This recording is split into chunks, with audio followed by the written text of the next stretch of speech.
Hello and welcome to Since Attlee and Churchill, the podcast about British political history since the Second World War.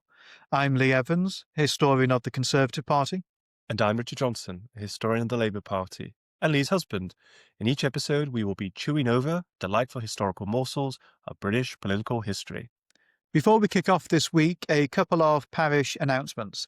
First of all, we're going to be doing another elections mini-series over Christmas and the New Year.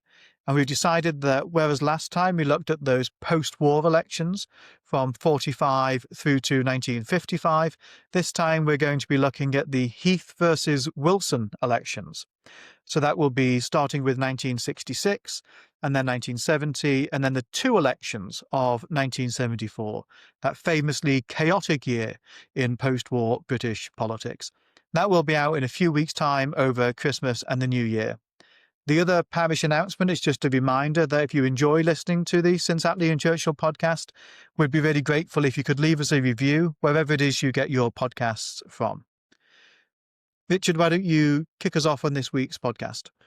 Well, this week has been budget week in Britain, and Rachel Reeves delivered her second budget as Chancellor of the Labour government that was elected last year. And there's much that can be said on that budget, but we're not going to talk about that budget in this episode. Well, we might a little bit later on, but what we're here to talk about today is a budget that took place fairly early on in Margaret Thatcher's time as Prime Minister. This is her budget in 1981, delivered by her Chancellor, Geoffrey Howe. Now, I think in the popular memory, the Callaghan Labour government that lasted from 1976 to 1979 is often remembered as a government that experienced, generously speaking, economic difficulties. Its critics would say economic failure. But in many ways, when one looks at the record of that government, one can see that actually the government was facing down many of the broader global economic challenges that were coming to Britain in a remarkably successful way. So during Callaghan's premiership, unemployment stayed pretty steady. It was about 5.5% throughout the time that Callaghan was Prime Minister.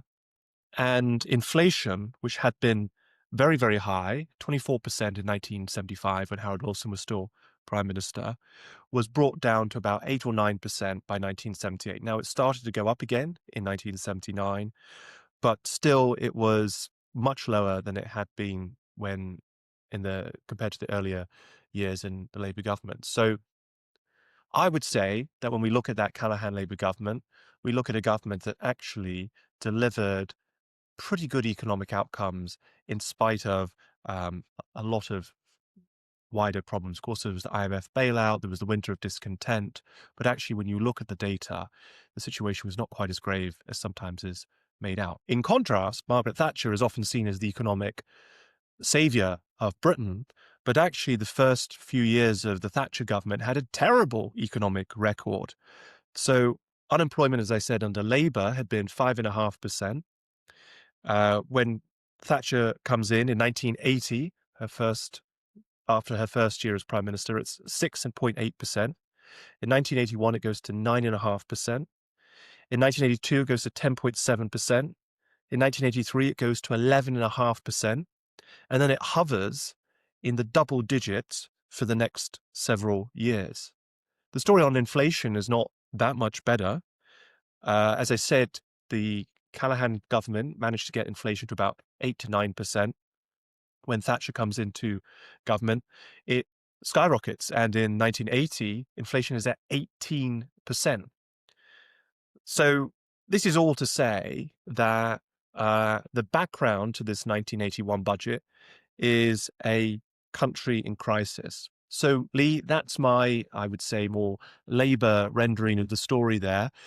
How do you interpret the background context for this 1981 budget? What do you think we should be thinking about? I don't want to litigate too much the economy of the late 1970s or the very early 1980s, But I think the key thing to remember is that this was a grim time for Britain economically. In fact, it wasn't just a grim time for Britain economically, it was a grim time for much of Western Europe in particular. Oil prices had gone up very significantly in the early 1970s, famously, but also in the late 1970s and early 1980s as well. And that had a major knock-on effect and a major inflationary effect in many economies, including in Britain. So this was a time where certainly both parties had things to their credit and things to their demerit in terms of the way in which they had overseen the economy. But Britain's economy, and in fact British politics as well to some degree, and Britain's society, including Britain's industrial relations, appeared to be at breaking point in lots of different respects. The idea that Britain was the sick man of Europe didn't just come from nowhere. It was a sign that even compared to our peers who were also struggling in different respects, that the British economy was in a pretty bad way. The key thing I think we should remember in terms of what Margaret Thatcher is trying to do when she comes in 1979 is she does see inflation as being the great beast to be vanquished, that is the big problem that the British economy has faced in recent years. And the other thing I think we should remember about her is not just that she's focused on inflation, but that she is a prime minister who thinks about and cares deeply about the economy. In many ways, it's the economic sphere of life that is the one in which she is most sort of determined to focus. When she says in the late 1970s, "I can't bear Britain in decline," she's largely thinking about Britain in terms of its relative economic performance and its relative economic status with other countries. So I think Margaret Thatcher comes in 1979 and slaying the economic problems that Britain has faced in the preceding decade is her big focus. But you're entirely right to say that in the first 2 years of her government, in many ways, things get worse. Like you say, inflation continues to go up and Britain enters a pretty deep recession. So today we're going to be talking about the 1981 budget. In the year leading up to that budget, the British economy has shrunk by 2.5 percentage points. So, those very early years of the 1980s are grim for Britain and its economy. Absolutely. To borrow from Kemi Badenoch, when Margaret Thatcher becomes Prime Minister after 2 years in office, inflation up, unemployment up, and growth down. And that was the Thatcher record as we came to 1981. Now, Thatcher's Chancellor at the time is Geoffrey Howe. And we actually went to an event not too long ago that was hosted by Michael Heseltine at the EU Parliament sort of fake embassy in Westminster. So I really was in the belly of the beast there, full of these Tory Europhiles. But it was an event to sort of celebrate and remember Geoffrey Howe, who is no longer with us. But I think for most people, they remember Geoffrey Howe, if they remember him at all, for the way in which he left Thatcher's cabinet, where he resigned in November of 1990, and his resignation and then his subsequent resignation speech was very much seen as part of the series of events that led to her at the end of her premiership. But of course, actually, Geoffrey Howe was in Thatcher's cabinet practically for the whole 11 and a half years that she was Prime Minister. And I think that his record as Chancellor is one that we need to reflect on here. So, what was his economic perspective? What was his relationship with Margaret Thatcher? Of course, he had been her shadow Chancellor as well before the Tories came in. So, would you see them as allies, adversaries? What was the sort of thinking between the two of them on economics? You're entirely right to raise the thing that we most remember about Geoffrey Howe, which was his resignation from government in November 1990 and the role that played in bringing Margaret Thatcher down. And alongside that, we often then remember the bitter relationship that they had at the time, fierce disagreements about Europe, accusations that she bullied him in cabinet, the suggestion that he was demoted and humiliated by being made leader of the House of Commons. And I think we now see Geoffrey Howe almost entirely through that prism. So we think of Geoffrey Howe and Margaret Thatcher as these antagonistic figures who do not get on and clash. But really, that's to overlook Geoffrey Howe's pivotal role in Margaret Thatcher's time as Prime Minister, including in the early years. During her first administration, he was Chancellor of the Exchequer, would then go on to become Foreign Secretary afterwards. And by the time he resigns, he is the last person in her cabinet who was in the cabinet as well when she first became Prime Minister. So he really is a person who sees her through the premiership, but for the last couple of weeks, and plays a very important role in it. One of the things which has also happened, I think, is that because we see Europe so much as one of the big divides in conservative politics, and whether somebody was a Europhile or a Europhobe, to use two slightly loaded terms, and because he was on the more Europhile side as she became more Europhobic or Eurosceptic, we see their relationship as basically as if he was more on the wet side almost in the way that people look back on it, but it's really just not the case kind of at all. And if you read his rather long and at times slightly tedious memoir, you see that it's not the case. He refers to his own battles with the wets around this time as Chancellor of the Exchequer. And so this is a point in which Geoffrey Howe is really at the heart of government, not necessarily as one of Margaret Thatcher's kitchen cabinet or close cabal of sort of ideological fellow travellers. They're not bosom buddies in that sense, and they never really were. But he is very much sat alongside her in the driving seat, shall I say, in terms of determining what government policy is and what government policy will look like. And they are in touch regularly in a way which is actually quite sociable. So he writes in his memoirs about every Sunday evening they would have drinks together and that they would hammer out almost the direction of the government in the years ahead.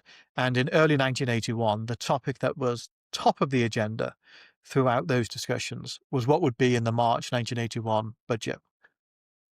Now, we talked about the economic background and context to this budget, but I think we also ought to reflect on the political situation at this time. Labour has a fairly fresh leader. I mean, he may not look fresh, but a fairly new leader in Michael Foot, who was elected Labour leader at the end of 1980. Jim Callaghan, after losing the 1979 election, stays on as leader of the Labour Party, now as leader of the opposition, for about a year and a half, so quite a long time before. And it was said that Callaghan was trying to position Dennis Healey to be his successor and was ultimately unsuccessful in doing that. Now, one of the many myths of this period, just like the myth that Margaret Thatcher saved the British economy from Labour, is also the myth, I think, that Michael Foot was a toxic political figure. Actually, when Michael Foot first became leader of the Labour Party, Labour did extremely well in the polls, shockingly well. There was a poll at the end of 1980, after Foot becomes leader, where Labour polls 56%, and the Tories are on 32%. If there had been some kind of snap election at that period, then Labour would have won an enormous majority under Michael Foot. So it just goes to show you that actually there were alternative pathways for Labour. And of course, there are many reasons why Labour ended up losing that election in 1983. I don't think the economy was actually as much of a reason as people say. You can look at the Falklands War, you can look at the betrayal by the formation of the Social Democratic Party by the Gang of Four. So anyway, at this time, Labour is doing really quite well politically. The Tories are in the doldrums. And is there any sort of sense of political jeopardy for the Conservatives? Any sense that Margaret Thatcher's position within the party is insecure? Or were people somewhat less mutinous and more loyal in those days? I think it's worth considering what does it mean for government policy and government strategy to be working. I think there's two ways in which we can think about it. One of them is to say, is it working in terms of, is it delivering what it really is there to do? And so is the government getting inflation down in these early years of the Thatcher administration? And is the economy turning a corner? While inflation's going up, it's about 15%, and the economy is in recession. So in that sense, it's not working. And then there's the other sense in which we can think about, is government policy or is the government agenda working? Which is, do the public seem to like it? Or are the public responding positively to it? And at the same time, for the reasons you've just said, although that poll seems a bit of an outlier to me, but certainly the Labour Party was about 10% ahead of the Conservatives in lots of opinion polls around this time. Not necessarily unusual mid-term around this time, but still it was quite a consistent Labour lead that they were enjoying, and the Conservatives were not polling particularly well. So when Margaret Thatcher and Geoffrey Howe are considering what's going to be in this budget, they really have twin problems: that the government's policies aren't delivering what they were set out to deliver. The economy is not growing, inflation is still far too high, and the public seem pretty peeved about that. So certainly it's a politically perilous time in some respects. But the way in which I see it looking back is that while some people were quite disgruntled about the way in which Margaret Thatcher was leading the party and leading the government, and certainly when she makes some minor reshuffle in early 1981, and there were some people who get demoted or sacked, people like Norman St. John Stevens, they like to put around the idea that, oh, she'll be gone soon, it's really not working out. But that's sour grapes and that's bitterness, really, more than anything else. And so I don't think that her leadership itself was at risk for much of this time, but certainly the next election, when you're looking forward to that, well, that is like a juggernaut coming down the track for every incumbent government. And when the opinion polling, even mid-term or fairly early in a parliament, is quite poor, then of course that plays on people's minds. Yeah, so the stakes are really high here. The economy is in a mess. The Conservative Party, which has now been in government for 2 years, is is on the back foot, to put it kindly, politically speaking. So what is the goal of this budget? What are Geoffrey Howe and Margaret Thatcher trying to achieve with it?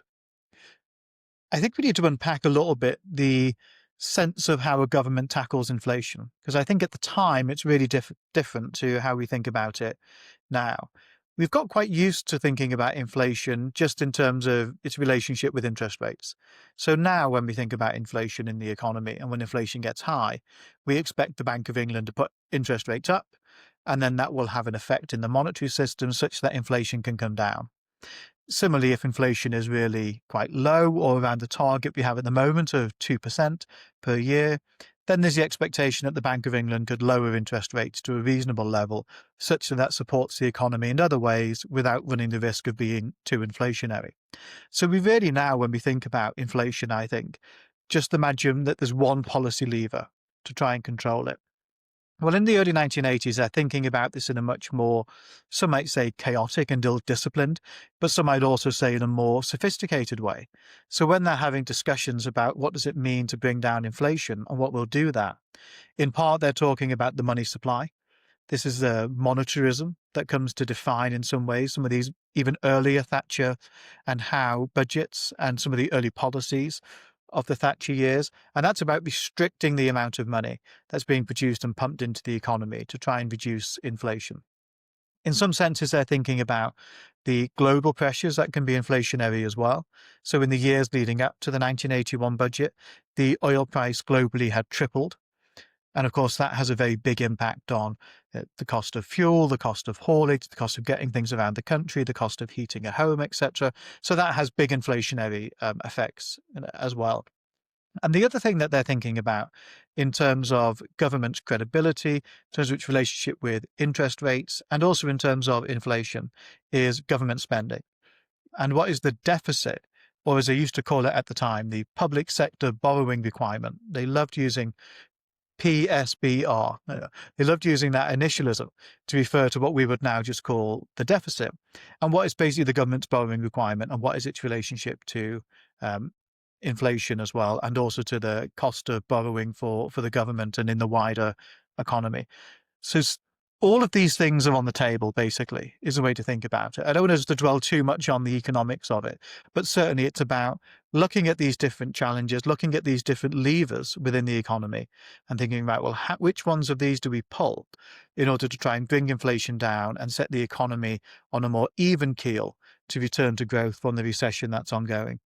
Let me just ask you about this one economic term which you've used and is used quite frequently in discussions about the Thatcher government, which is this concept of monetarism. What exactly is monetarism? So the way to really think about monetarism is that its concern principally is about the supply of money that is in the economy and at the impact that has on inflation. So if you think about some of the really eye-watering examples of hyperinflation in recent or 20th century history. So the Weimar Republic in Germany, or maybe Zimbabwe in recent years. Part of the problem there is that governments are printing money in order to try and pump up the economy and to make sure that people can have improved cost of living. But the effect of printing that money is to put more money into circulation, and that in and of itself becomes inflationary. And that can be part of the hyperinflation story. Of course, it wasn't like that for Britain in the late 70s or the early 1980s, but they're the same principle, basically, that if there's too much money sloshing around the economy, then what that ends up doing is pushing up the cost of prices. And that becomes a big concern, really, of the Thatcher government. It's an idea, of course, which other people had advocated beforehand. So Enoch Powell is a big advocate for monetarist ideas in the decades leading up to this budget. By now, he's already in the Ulster Unionist Party, and he's not a conservative anymore, and he often says quite critical things about Margaret Thatcher. But he had been talking about monetarism in the decades leading up to this. And of course, there were schools of thought in the United States, and in particular oriented around universities in Chicago, that had advocated for a monetarist approach to tackling inflation. And that was a key part of how Geoffrey Howe and Margaret Thatcher were thinking about the fight against inflation in the early 1980s. But like I say, it wasn't the only feature of it. On this printing money thing, just as a complete aside, but I read an interesting little piece this week about the US penny and this attempt to try and bring the penny to an end. It now, I think, costs 3 or 4 pennies to make 1 penny in the United States. And there's something they, at least in this article, they refer to as the penny paradox in the US, where people get pennies in their change, and they want the pennies. They don't sort of say no, keep the pennies. They take the pennies home, and then they put them in a jar or something like that, and never spend them. And so the mint in the US has to keep producing pennies to make up for these missing pennies in the US currency circulation, because people, once they get a penny, they don't spend a penny as they might have. Slightly different, not really related to this, but it just came to mind as you were speaking. Okay, so we see this as a budget that is I think people tried to portray this as a monetarist budget, or a budget that is working towards monetarism. Maybe you'll contest that in a moment. But what is in this budget? What are the specific measures? Does it conform to people's expectations? Were there surprises in this budget? Why do people talk about the 1981 budget insofar as historians do?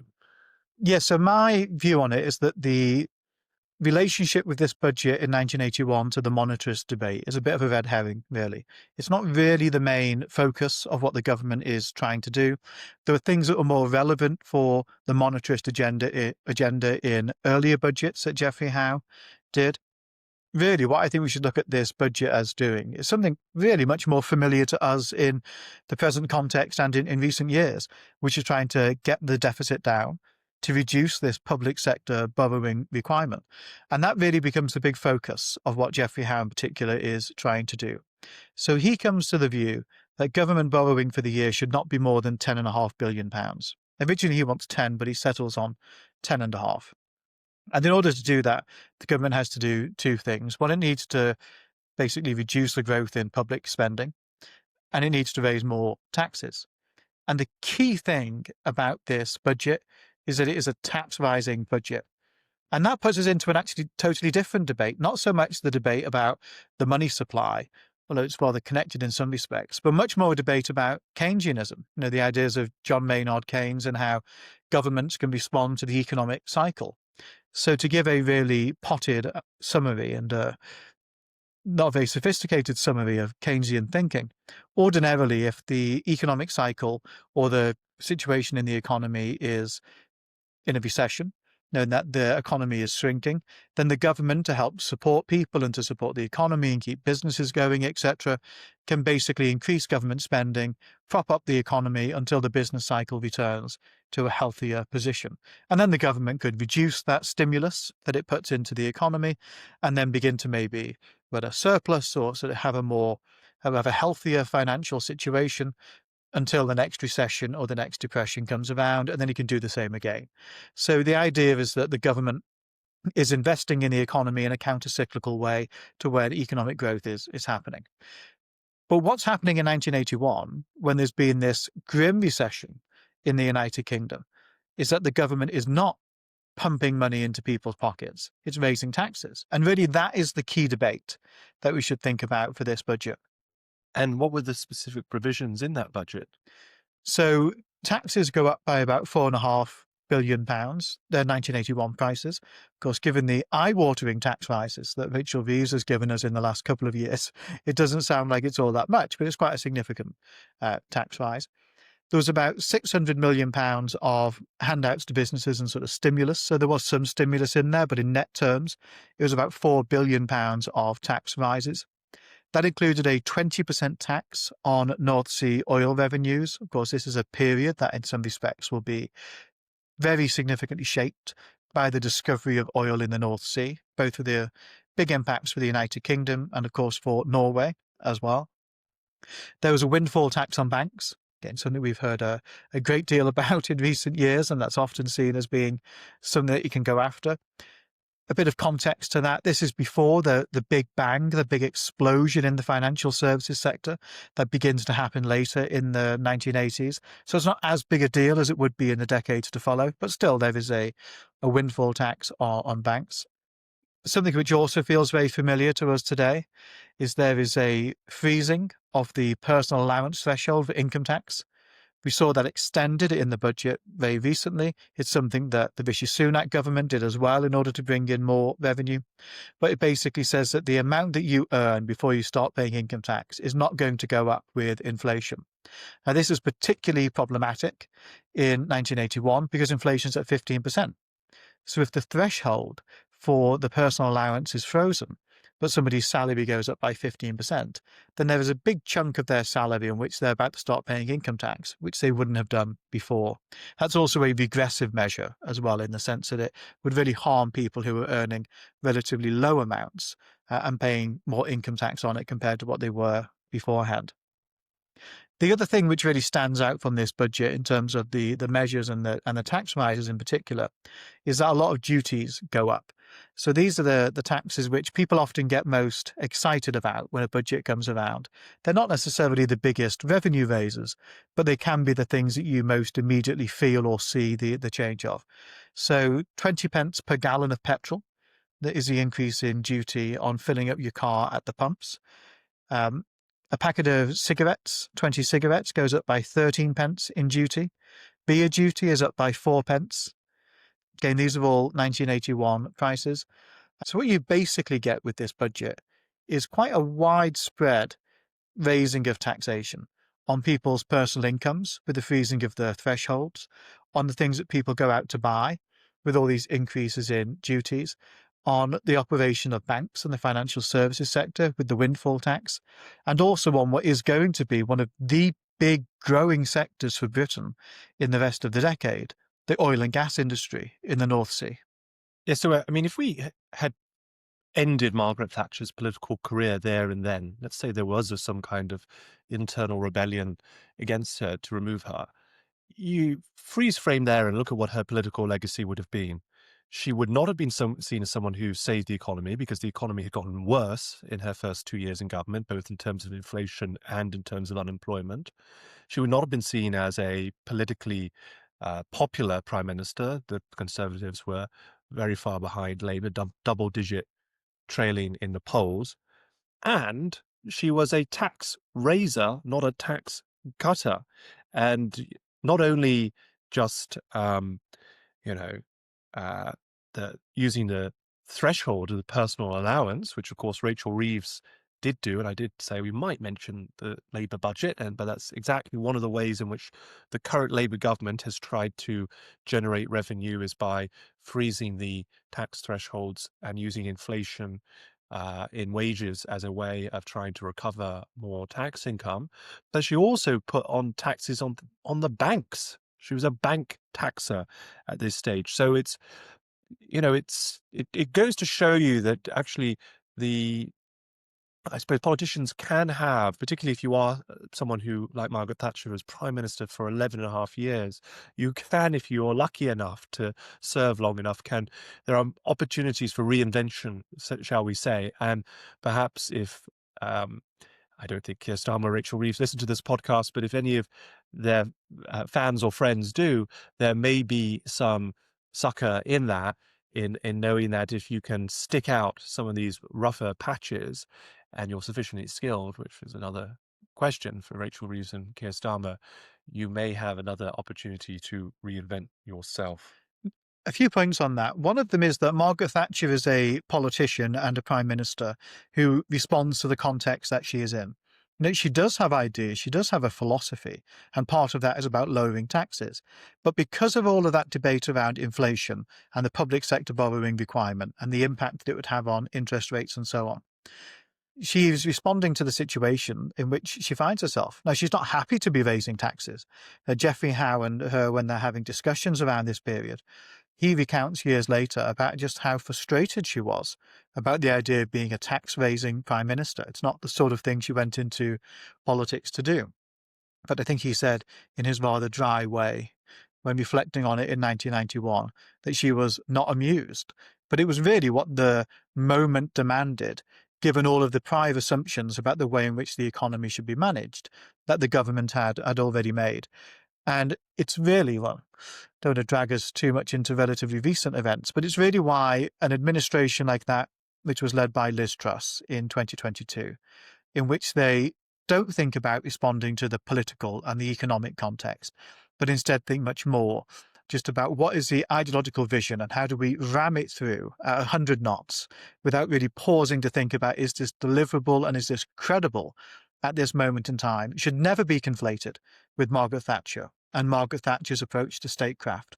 Because while she would, in the long breadth of her 11 and a half years in office, be a prime minister who brought down taxes, there would be major income tax cuts later on in her administration.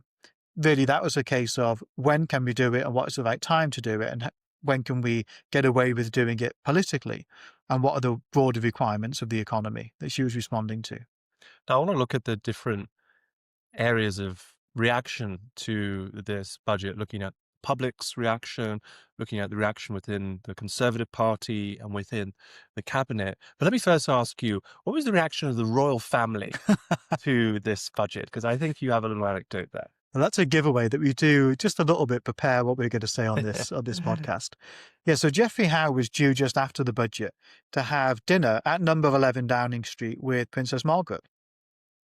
And Princess Margaret sent him a note just after the budget in which she said, "Perhaps for the very long journey to your house," rather tongue-in-cheek there, of course, it's not really quite that far to get to Downing Street from Kensington Palace, where she would have lived at the time. "Perhaps for the very long journey to your house, you would be kind enough to send me a can of petrol," which he records in his memoirs.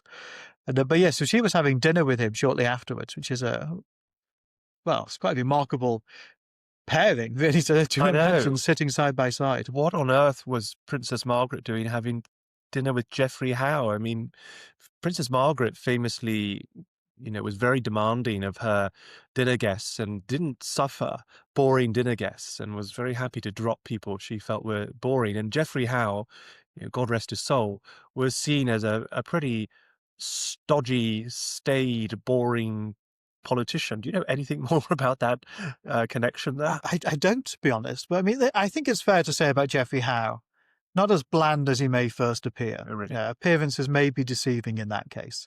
I know that's hardly praising him to the high heavens, but I think that's probably true. It's also just an interesting thought. I mean, just for the imagery of it and in terms of the relationship between the royal family and politicians, that the equivalent would be Princess Anne, the Princess Royal, going for dinner with Rachel Reeves shortly after a budget. I mean, it feels like an unlikely thing to happen now, but I think those relationships were certainly somewhat closer, shall we say, and that the royal family were maybe a little bit less afraid to get involved in meeting with politicians than they may have become in the years since. So let's look at the cabinet now and the reaction of members of the Conservative government, because at this time, the Thatcher cabinet is often described as being divided between wets and dries.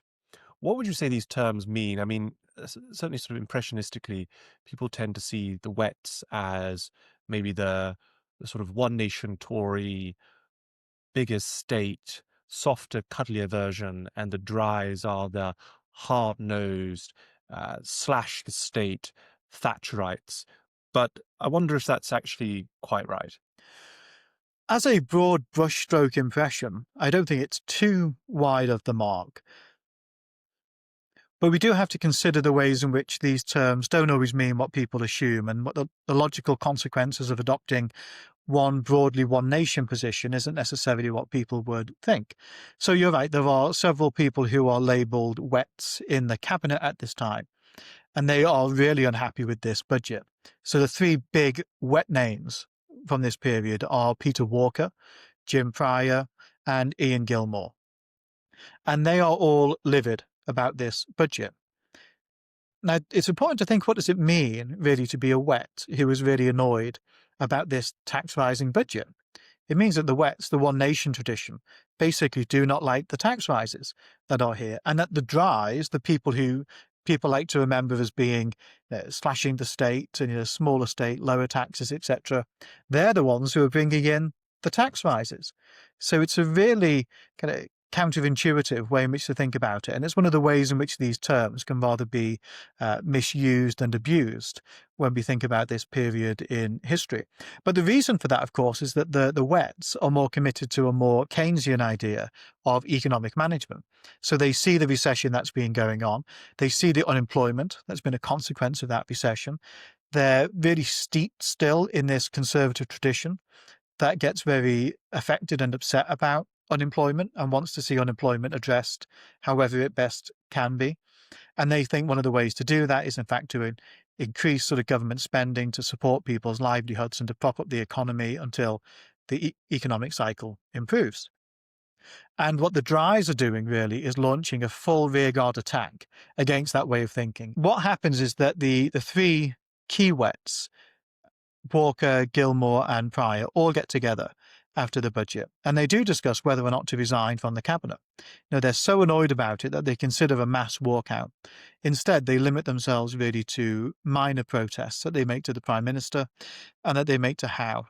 And some of them, like Peter Walker, who we did a podcast about a long, long time ago now, best part of a year ago, I think, he starts making some speeches in which he is quite coyly critical of government policy. And he's making these speeches as a member of the cabinet.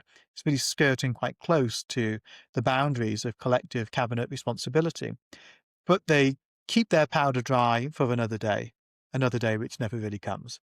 And what about the wider political reaction, particularly from the Labour side? I mean, this is a budget that contains, on that list of provisions you mentioned, things that a Labour government would be probably quite comfortable doing, taxing banks, raising certain duties, perhaps, although that can be controversial. And of course, the tax threshold, which is we've talked about it a moment ago, is the strategy of the current Labour government to raise revenue. But of course, I suppose from the Labour perspective, it's not necessarily the tax rises themselves that are the problem, but it's the time in which you decide to raise taxes. And from a Keynesian perspective, this is not the time to make life more expensive for people and to reduce their disposable income, which is effectively what the Thatcher government is doing. So what's the response from Labour? You've got Michael Foot as leader. Peter Shaw is the shadow chancellor. We've done an episode on Peter Shaw, a really important Labour cabinet minister under Harold Wilson and Jim Callaghan, and then a very significant a very significant frontbencher in the 1980s period as well. Yes, so you're right. The critique is partly about the impact in the economy of tax rises. It's also about what are you doing with the money that you get through raising taxes. And in this case, the government's doing it to reduce the deficit. and they're doing it to reduce the public sector borrowing requirement. They're not doing it to invest in other parts of the economy or to redistribute wealth in the way that the Labour Party might like to see more, including in a recession. So Michael Foot calls it a no-hope budget. He's very critical of it. And Peter Shaw, later on in the budget debate, when the fallout from this in the wider media and in the wider landscape is becoming a bit more obvious, he is really scathing in his attack as well. So he tries to pull together all of the different strands of criticism that have been made of this budget. Because, of course, nobody likes their taxes going up. The populism of some parts of the media, the Sun have waged a very effective campaign in the last 15 years or so to try and prevent governments from putting up fuel duty. Well, this is really whacking up fuel duty with big increases in taxes on petrol. And so there's parts of the populist press which are very strongly against some of these measures as well. And basically everybody who's attached to a Keynesian prescription of the way in which the economy should work, or people who would benefit from a Keynesian prescription of the way the economy should work in the short term. And Peter Shaw tries to pull all of these strands together and says in the Commons, "May I offer a word of congratulation? After 2 years of increasing divisiveness in Britain, the Chancellor has succeeded in drawing together all the disparate elements of the nations. Unions and managers, TUC and CBI, it's a trade union congress and the Confederation of British Industry, taxpayers, housewives, pensioners, those who smoke, and newspapers as varied in style, if not in ownership, as the Times and the Sun. All these various groups have been brought together in a great collective spirit of total hostility to what the Chancellor has done." So that's what Peter Shaw says in response to the budget. And interestingly, he labels as part of the problem with the way of thinking that has led to this budget, he labels it as Thatcherism.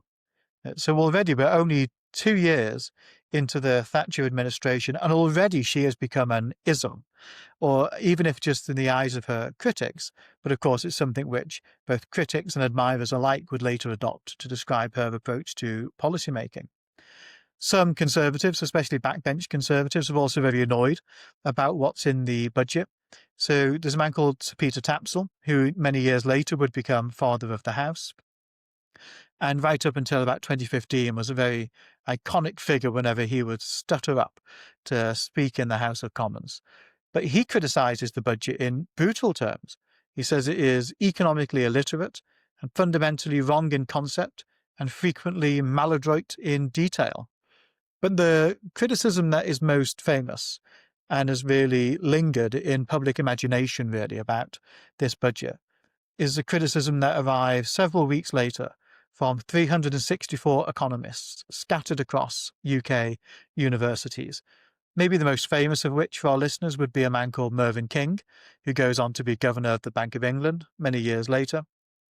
And these economists were basically united in their belief in the Keynesian view. Whether or not they were more devoted to it or not, they basically thought that increasing taxes and focusing on budget reduction and deficit reduction rather than kind of investing in the economy during a recession was a wrong-headed, bad thing to do. So they author this letter, or they all sign on to this letter, which is then published in the Times. This really captures the public imagination, but it doesn't really have an impact in government. Geoffrey Howe reads it and doesn't make any statement or acknowledgement of it himself. The Treasury makes a pretty terse and brief acknowledgement of it.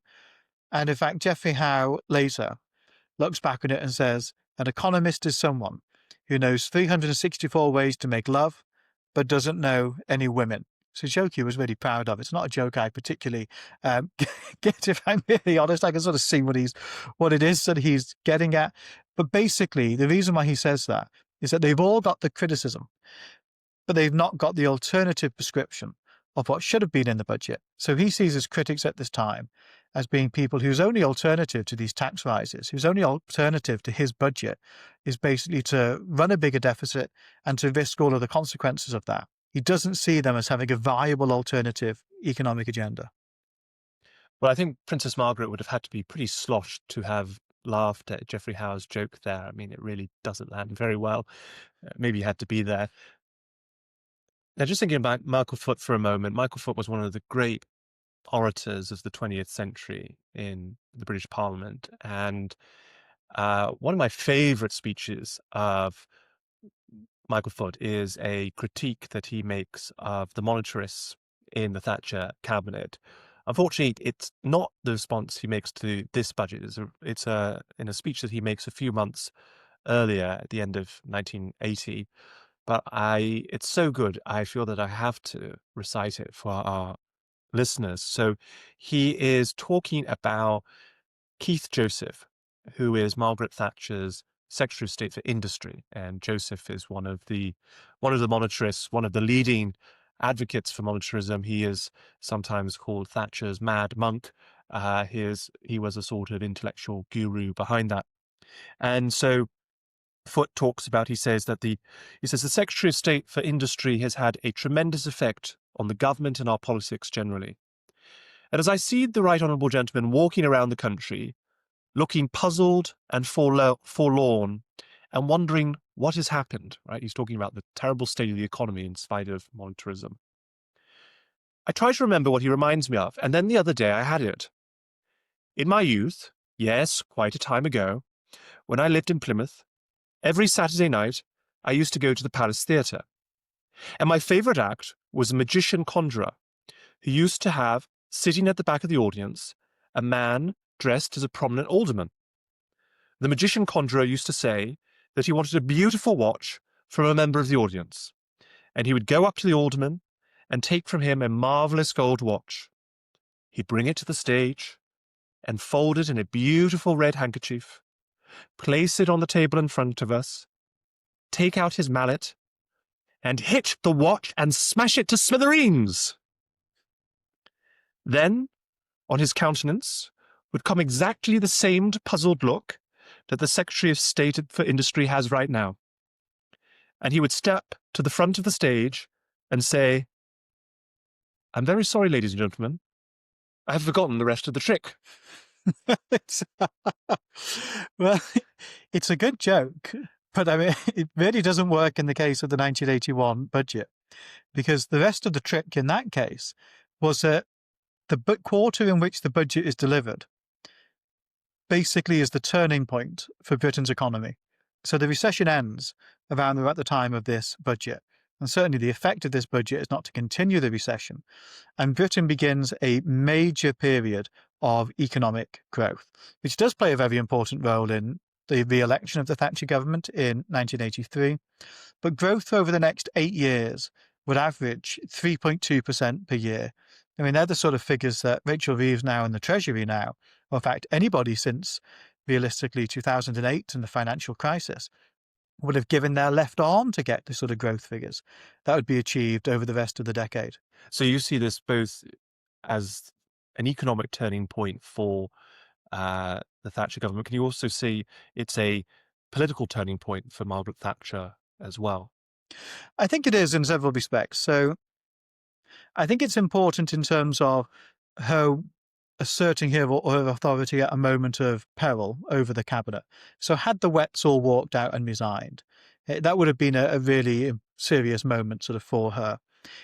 It's also the period of time, I don't want to draw too many causation, correlation, sort of confusions really with this, because it's very hard to know often which policies and which actions of government drive certain outcomes. And sometimes we can point the finger at a certain lever being moved in Whitehall and assume that that's got this great positive or this appalling negative consequence, where it can be much harder to do that.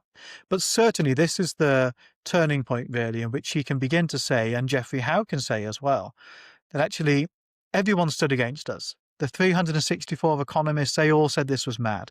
Everybody was still wedded to the same post-war consensus, if you want to use that term, same sort of Keynesian approach to economic management, which we didn't believe worked anymore.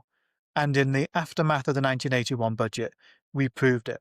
And I do think this becomes one of the key moments where the big Margaret Thatcher argument about economic management and the role of the state in the economy sort of begins to be won. It's still, of course, an argument that people will debate and contest even now. I know that you certainly would, Richard, but certainly in the top of politics, at the top of politics, and across the parties, eventually her approach becomes in some ways the settled opinion of many of the quote-unquote grown-ups in British politics. And I think whilst that's not achieved at this budget, it really is the point at which that trajectory is set. Yes, it sort of starts to establish a new economic consensus in which in many ways it's taken perhaps a combination of the financial crash, Brexit, and COVID to unsettle in a very, very serious way. And still, I think the alternative economic view has not become fully formed either. So even if we are no longer quite living under the Thatcherite economic consensus, um, we still don't have a clear alternative consensus. Perhaps we will not have one for quite some time.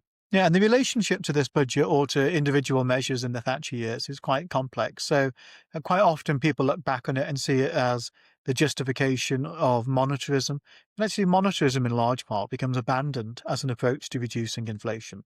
It's never really done in the way that people think would be necessary to bring down inflation, and it doesn't necessarily achieve the outcomes that people hoped for. Similarly, lots of the ideas around a Keynesian approach to economic management do survive still. When you look at a deprived part of the country, the question of do you spend more money there or do you cut money there and raise people's taxes in order to make it more prosperous? Well, nobody really says that you should cut public spending in a deprived part of the country and raise taxes on the people who live there, and that will help.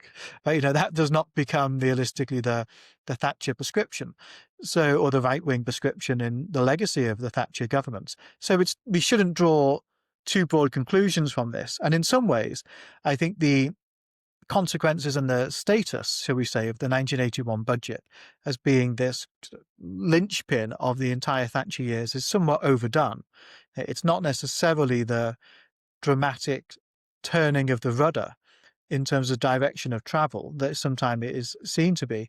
But it is a moment where she stands up to her critics, both in Parliament and her own party and beyond, and manages to win that argument, in part because of the very good fortune that this was the moment when that early 1980s recession was bottoming out and the economy returned to growth. And to tie it to politics today, do you think there are lessons for Rachel Reeves? Can Geoffrey Howe teach Rachel Reeves anything? I would say so. So I think the key lesson really is about short-term and long-term thinking when it comes to budgets.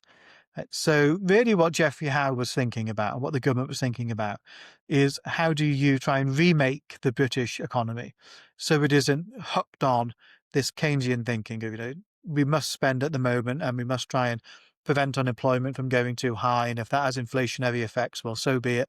That had basically been the approach that successive governments had taken over the years. And the view that they took was that it didn't work.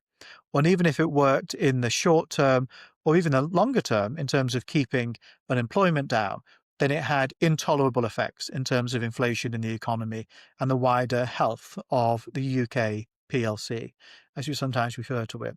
So they were really thinking about what is the longer term approach here. What is the way in which we suffer some short term negatives that, in order to argue for greater prosperity to come. And so I think the lesson we can take from it is to think sometimes in those longer term frameworks. Governments have got into the habit in this country, both when Jeremy Hunt was Chancellor and now also with Rachel Reeves as Chancellor, they come up with these forecasts of things that seem fine in the next 1 to 2 years, but they have baked into them decisions that governments do not want to have to make in 3-4 years' time. And they either assume that they won't be in government then, or that they will just deal with that problem when it comes around. So it's not jam tomorrow, it's basically a bit of jam today, and basically we'll hope that something comes along to make the situation better in a few years' time. And they push it all further down the fiscal window to when the real bites and the problem period will start. That's not what Geoffrey Howe is doing. He's really doing the opposite. He knows that the consequence of these tax rises is going to be short-term pain, but he thinks it comes with long-term gain. And I'm not saying that these exact policy prescriptions or these exact ideas are what Rachel Reeves or the Treasury should necessarily do, but I do think they should be willing to pinch from the Thatcher approach and to the Geoffrey Howe approach as well. This idea of, right, well, there are some things which we think are good in the longer term, but which will be politically difficult in the short term, but we think there's a big argument about it, and we're willing to go out and have that argument and make the pitch. You could look at it on something like the reform of council tax. Everybody knows that council tax is now an absurd thing to do, and the way in which it is levied. Appalling inequalities across the country in terms of somebody in a terraced house in Blackpool paying more than somebody in a mansion in Mayfair. Rachel Reeves made this point in the budget, but she wouldn't tackle council tax itself. She would not announce comprehensive council tax reform. She fiddled at the edge with a mansion tax that very few people will end up paying. And that does nothing for the people who are overpaying in places like Blackpool and more deprived parts of the country, and parts of the country with a lot more older people as well. Did nothing for them because she wouldn't take on the big fight, and she wouldn't try and make the big argument about longer term benefits. And so that's what I would actually really like to see our government do much more, to basically say, look, here's a vision of where we think this country can get to in 5 years' time, in 10 years' time. Some of the decisions we take on the way are going to be difficult. There's going to be short-term pain, but it's worth it for those sunlit uplands that you can see on the horizons, and to think beyond just the next OBR forecast, the next set of headlines, or even the next general election, to what the future can look like if you're willing to think for the long term. As Michael Foot once said, don't be afraid, comrades. And I say that to this current Labour government for sure. We end this podcast, as we normally do, by reflecting on the books that we've been reading at the moment, and I'll go first. I've just finished reading a book called Fight, Inside the Wildest Battle for the White House by Jonathan Allen and Amy Parnes. This is an account of the 2024 US presidential election, beginning with the Biden-Trump presidential debate and going right up until the election day in November. It is the third in a collaboration between Parnes and Allen. They did a book in 2016 called Shattered, which was about Hillary Clinton failing to shatter the glass ceiling, as she saw it, by becoming the first woman president. They did a book in 2020 called Lucky, which was about how Joe Biden just managed to win the presidency in 2020, although it was a convincing popular vote victory. Actually, his margins in the swing states in 2020 were very narrow indeed, and so it was actually a bit of a squeaker. And 2024, the book is called Fight. These are great fun. I've read all three, and they come out very soon after the elections.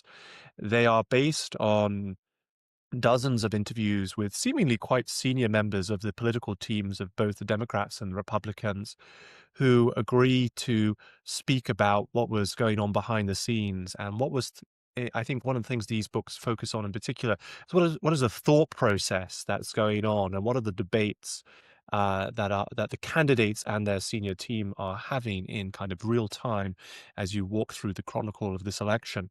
There are many interesting insights from these books, but I think sort of a general couple of takeaways. One is just the real sense of delusion in the Biden team about the abilities of the president, but not just Biden and the delusions of Biden himself and his staff, but also I think this kind of sense of kind of rent-seeking behavior by his senior advisors, who know how tied they are to Joe Biden being the president and presidential candidate, that they are not honest brokers in advising the president as to whether he is up to the job or not, because they know that if he changes for someone else, if he says, actually, I'm only doing one term, then they are probably out in the cold too. So they have an incentive to keep Biden going and to tell him that everything is fine. And that turns out to be really quite disastrous. The second takeaway that I get from this book is actually something about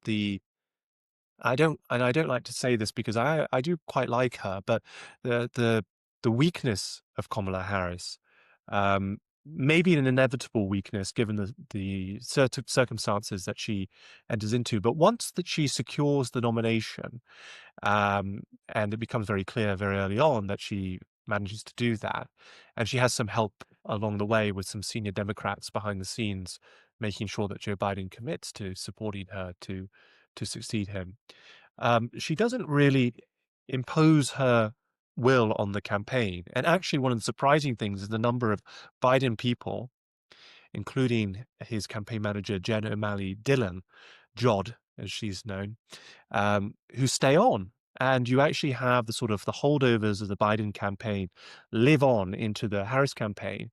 And Harris, rather than sack these people, just duplicates appointments. And she sort of brings in some of her own people to work alongside these Biden people, which ends up making for a very incoherent campaign and contributes to one of the great failings of the Harris campaign, which is her inability to pivot away from Joe Biden and to establish how she has a different set of views, a different mind to the president, how she's going to do things differently from him. And so you have this candidacy where Joe Biden isn't on the ballot, but basically feels like he's on the ballot. Biden is quite unpopular, and this all contributes to Harris's defeat at the hands of Donald Trump in November of 2024. So really fantastic account. Obviously, there will be subsequent books that are written that will be able to take a slightly more zoomed out approach, probably bring in more sources than these authors were. But for a book that's written basically in real time and comes out so soon after the election, I really do recommend this book, Fight. Lee, what's your book this week? This week I've been reading Wilt by Tom Sharp. So this is a book I only came across because of a Twitter exchange between Christopher Gage and Patrick Maguire, the latter being a reporter at the Times. And Tom Sharp, people may know because he was the author of Porterhouse Blue, which is that great satire of a Cambridge college, a rather fuddy-duddy Cambridge college that has a reforming master enter into the viper's nest, really, given what unfolds in that book. And Wilt was another one of the comedies, really, that Tom Sharp wrote that I thought I would read. It's not one I recommend necessarily, because I have a principle of never recommending books that have too much swearing in them, just in case my mother-in-law happens to hear the recommendation, and that's the last thing I would want. But it's quite a funny book. So Tom Sharp has this great sort of cutting satirical approach, and in this case, he uses that to satire marriages in some way with fairly unthinking, bland, faddish sort of people in the case of the marriage that the protagonist enters into, and also as a satire, really, which is some of the finer points of the book, of what it's like to teach at a technical college in the 1970s in England. It's rather fun. It's you're not going to get too much out of it that's going to linger with you in the mind for that long. But if you're looking for something as we approach Christmas, where you're going to be lying on the sofa with a stomach full of Quality Street and a belly full of booze as well, quite possibly, what other way is there to be over Christmas? Then it's a really fun thing to do that may be a little bit more stimulating than slumping in front of BBC One's Christmas offering in the weeks ahead. We'll have links to the chosen books in our show notes, but that's all from us this week. We'll be back on Wednesday with our next instalment of Matters of Interest. We'll see you then. Thanks very much.